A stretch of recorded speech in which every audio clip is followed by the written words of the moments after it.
y'all, what's good, beautiful people? It's your girl Tay, and I'm here yet again with another update video. So definitely make sure you guys smash that like button, comment down below, subscribe, plus push your post notification bell button so that way anytime I upload a video, you will be notified. Happy Friday, you guys. It is the end of the week. End of the week. We have made it, and as you can see, my brain is ready to just clock out for this weekend. Okay, so we're going to jump right into the news. This article came out yesterday by CBS LA. As the Social Security bill would give seniors an extra $2,400 a year, okay? Seniors and other Social Security recipients in the U.S. are being hit hard by inflation, which has outpaced increases. Sorry, my son walked in. I was going to see if he was going to ask me a question. Are you okay, baby? Okay.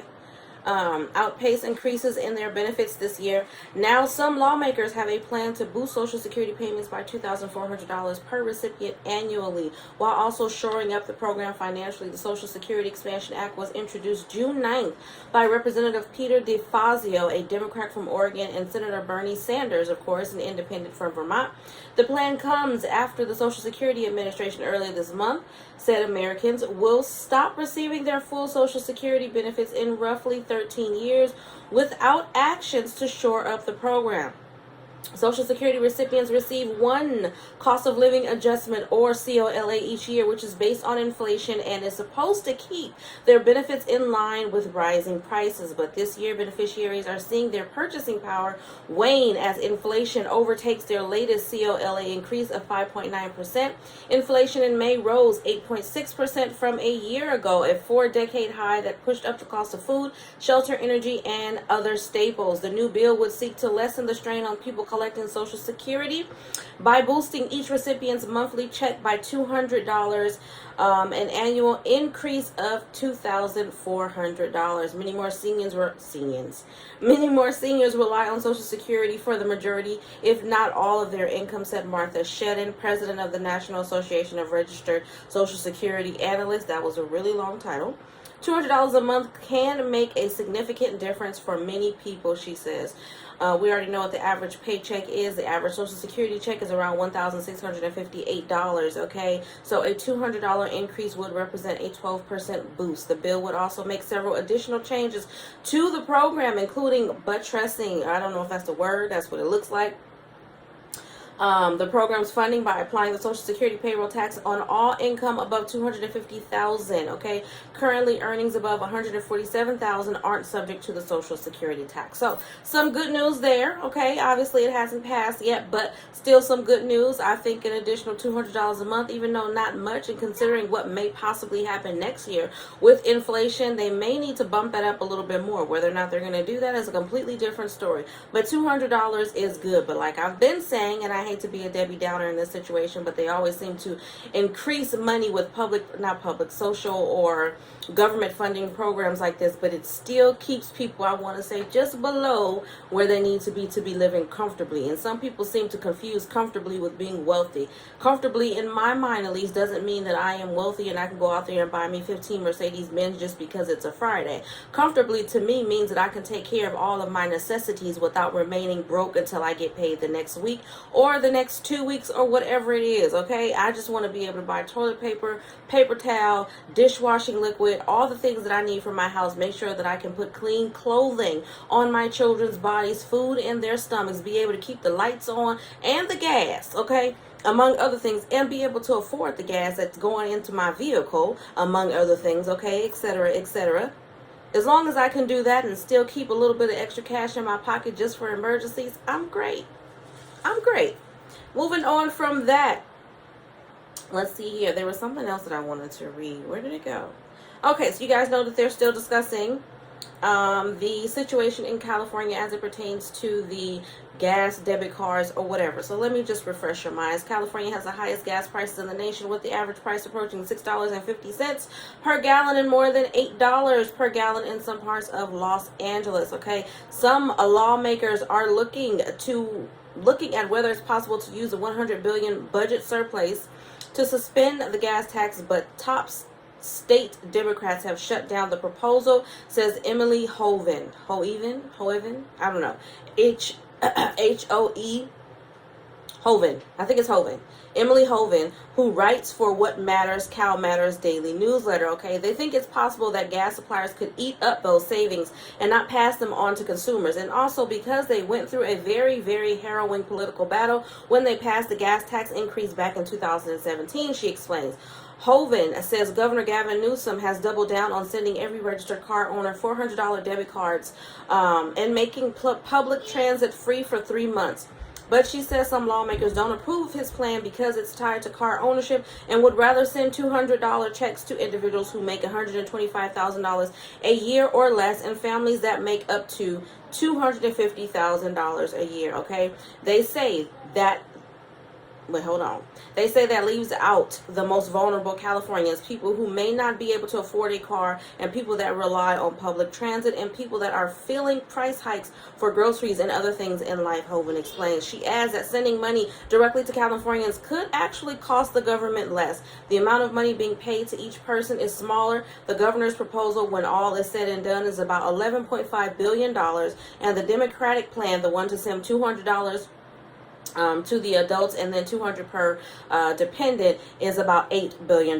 So she's right on the price, you guys. Hoven says the political showdown over the gas tax shows how more problems can pop up with more money on hand. There are so many different ways you can split that budget up, and so many different groups that are saying, we want a slice of the pie. This is an election year. I think every politician wants to be seen as the one helping people with these financial costs. They just disagree on who merits it. Okay, so you guys heard it from somebody else, but I've already been saying that everybody wants to be seen as the savior of the American people. And then as soon as election is over, and when it's not their butts in the hot seat, when people are not voting to keep them in their positions of power, then they go back to their same, I want to say their same thoughts as prior to the election, okay? I've been saying that, though, since I started doing this and reporting this information to you guys. So we'll see what happens. Another thing that I've been saying, it's taking too long, regardless of what's going on with them. It's taking way too freaking long, okay? So hopefully they get something done sooner rather than later. Later, you guys. It's Friday. I'm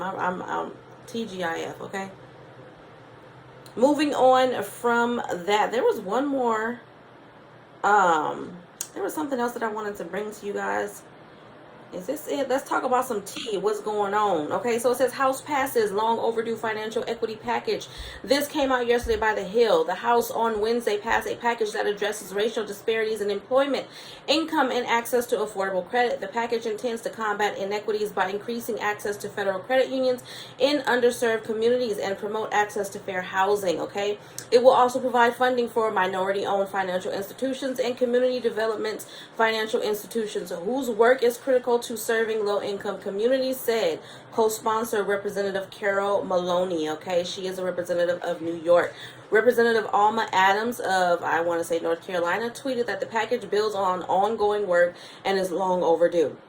One of the bills in the package for expanding financial access for Communities Act was previously introduced by Representative Gwen Moore of Wisconsin during her times on the Financial Services Committee. Growing up during the Civil Rights Movement, I saw Black Americans gain access to civil rights long denied them and finally receive basic accommodations. Okay, Moore said this in a release. But even after gaining these freedoms, Black people had to and continue to play catch up financially. 100% agree. 100%. There's not really much more I need to say about that. You guys know that I'm always going to speak on the things that affect us as a community as a whole. And I'm speaking on African Americans as a whole, okay? The reality of the situation is that we are playing catch up and will continue to play catch up until things change. In 2017, the Federal Reserve found that more than half of Black-owned firms that applied for loans were turned down. And during the pandemic, many Black-owned firms were denied Paycheck Protection Program loans from banks, forcing them instead to turn to financial tech loans. Similar trends follow applicants of color when it comes to applying for personal loans like mortgages. The Associated Press reported last August that lenders were 80% more likely to reject Black applicants than white applicants, okay? The issue leads not only to potential lack of home ownership, but an inability to build generational wealth. I think that there's enough being said. I think that there's more that could be done, and I'm probably going to talk about it in a completely different video. But I just, I don't like when they say people of color.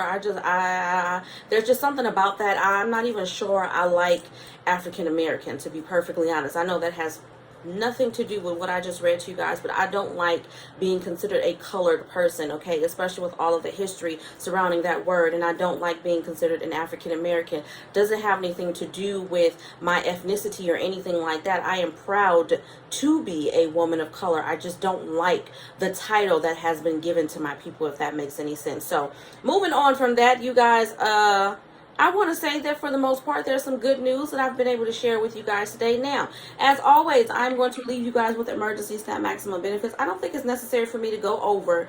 I've been trying to save you guys the agonizing pain of hearing my voice repeat all of the names of the states that have been approved for emergency SNAP maximum benefits over and over and over and over again.